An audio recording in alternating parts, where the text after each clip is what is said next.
Journey to the West in Vernacular, Chapter 7. Monk Tang from Gao Lajhuang collects Bajie. It was getting dark that day, and they came to a village called Gao Lajhuang. It happened that the owner of the village, Gao Taigong, was looking for a mage who could catch monsters. Upon hearing this, Wukong said very happily, "No need to look for it, I just specialize in catching monsters." It turns out that Gao Taigong had 3 daughters. The first 2 daughters were already married. When the 3rd daughter arrived, she wanted to find a son-in-law to support the family. 3 years ago, a dark and strong young man came here. He claimed to be from Fulingshan, his surname was Zhu, and he wanted to be the son-in-law of the Gao family. The 3rd daughter was quite satisfied with him, so Taigong Gao made them a family. At first, the son-in-law was very diligent, doing everything from plowing the fields to harvesting grain. Unexpectedly, after a while, he suddenly turned into a monster with a pig's head and a pig's brain. He ate 3 to 5 buckets of rice for a meal, and he came and went like a cloud. In the past 6 months, my 3rd daughter has been locked in the backyard, preventing anyone from entering.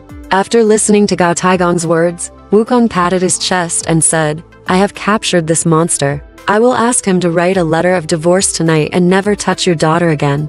Gao Taigong asked him how many helpers he wanted, and Wukong said, "1, no, just take good care of my master." Gao Taigong quickly obeyed. After settling the master, Wukong asked Taigong Gao to lead the way to the backyard. He knocked off the iron lock and walked into a dark room in the courtyard. When Gao Taigong met his daughter, he couldn't help but hugged each other and cried bitterly. The 3rd daughter told them, "The monster knows that my father wants to ask the mage to capture him. He leaves at dawn every day and comes back at night." Wukong asked Gao Taigong and his daughter to leave, and he turned into the 3rd daughter. Not long after, a strong wind blew outside the courtyard, and the monster appeared in midair. Wukong quickly leaned on the bed and pretended to be sick. The monster came into the room and shouted, "Sister, sister, where are you?"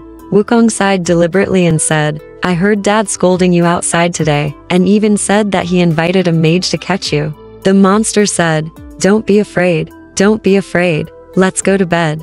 Wukong said, "The one my father invited was the Monkey King who made trouble in the Heavenly Palace 500 years ago. Aren't you afraid?" The monster took a breath and said, "We can't be husband and wife." The pig spirit opened the door and ran out. Wukong grabbed him by the collar from behind, wiped his face, revealed his true form and shouted, "Monster, who do you think I am?" When the monster saw that it was Wukong, he was frightened. His hands and feet were numb, and he turned into a gust of wind and ran away. Wukong followed the demonic wind all the way up the mountain, only to see the demonic wind getting into a hole. As soon as Wukong got off his cloud head, the monster appeared and came out of the cave. He held a 9-toothed nail rake in his hand, and cursed, "You Bimuan. You made trouble in the Heavenly Palace back then, and I don't know how many of us were implicated. Today, you are here to bully us again. I'll let you taste my power. Look at the rake." Wukong raised his stick to hold the rake and asked, "Why, do you know me, old son?" The monster told his origin. It turned out that he was the Tianping Yuanshi in the sky, and he got drunk at the Queen Mother's peach party. Drunk, he broke into Guanhan Palace. Seeing that Chang was very beautiful, he went up to tease Chang. After the Jade Emperor found out about this, he was going to be executed according to the laws of heaven. Thanks to Tai Bai Jinxing's intercession, his life was saved, but he had to be beaten with 2,000 copper hammers and reincarnated in the mortal world. Unexpectedly, he was so eager to be reincarnated that he was mistakenly reincarnated into a pig fetus and ended up like this. At this time, he fought with Wukong for a while, then felt that he couldn't resist, so he fled into the cave. Wukong stood at the entrance of the cave and cursed, but the monster didn't come out. When Wukong saw it, he was so angry that he jumped up and down, picked up the golden hoop and smashed the cave door. When the monster heard the sound of the cave door being broken, he had to jump out and cursed, "I'm looking for a bride in Gao Lajhuang, and you have something to do with me. What does it matter? You have gone too far to bully others, and I will never let you go." Wukong wanted to play with him, so he just stood still. No matter how the monster beat him, Wukong's scalp would not even turn red. The monster hit him hard, causing sparks to fly, which frightened him and said, "Good start, good start. You weren't originally at Water Curtain Cave in Huaguashan. Why did you come here? Did my father-in-law go there to invite you?" Wukong said, "No, It's me who has changed my ways and protected Monk Tang when he passed by Zidian to learn Buddhist scriptures. As soon as the monster heard the word study, he threw the rake with a pop sound, cupped his hands and said, "Please introduce me to me. I was advised by Guanyin Bodhisattva. She asked me to wait for you here.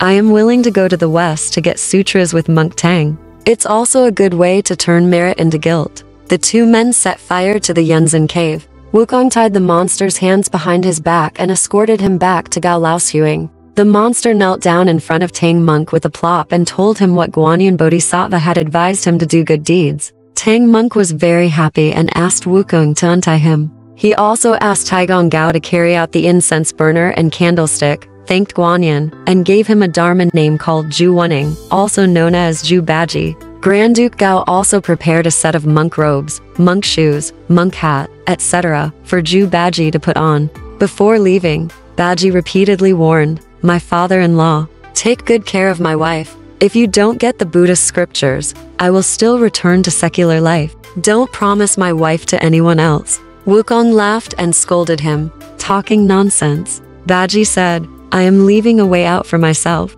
Alright, this part of the story ends here. Want to know what happened next? Let's listen to the breakdown next time.